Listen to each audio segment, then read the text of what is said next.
Coming back with some breaking news coming in, U.S. Treasury Secretary Janet Yellen's speech at Microsoft Development Center on India-U.S. economic ties, wherein Prime Minister Modi was lauded, and it was also said that he was right when he said that it was not the era of war. So Janet Yellen lauded Prime Minister Narendra Modi's recent sharper tone on the conflict after he avoided condemning Russia's invasion for most of the year. Let me go across to my colleague Mayank, who is joining us live on the broadcast. Mayank, that's a very crucial statement coming in from US side, wherein it shows that how India's global policy is being lauded.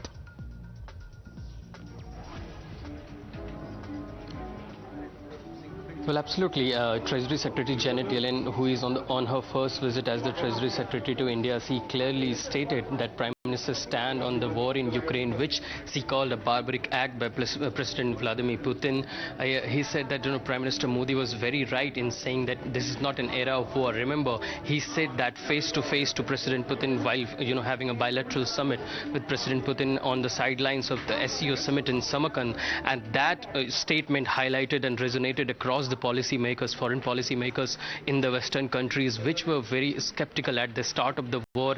They were questioning that why India were not condemning the war in Ukraine launched by President Putin.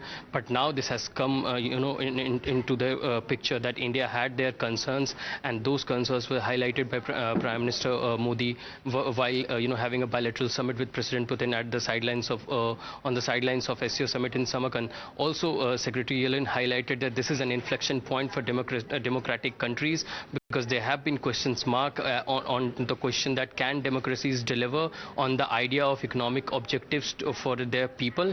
And she said that it is high time for India and other like-minded countries to grow cooperation, to have a like-minded attitude towards solving the problems which have been growing due to the rising autocracies. She said that the countries such as China and Russia have weaponized trade and also energy security, and that's why she explained the concept of friends soaring, where the like-minded countries will form an alliance to deal with situations of supply chain in energy and also in trade. She said that now it is time, the ties all right, between well, India that's a very crucial statement coming in from US side. Well, thank you, Mayank, for all those updates, as we have to move on and shift our focus to some live visuals which are coming in.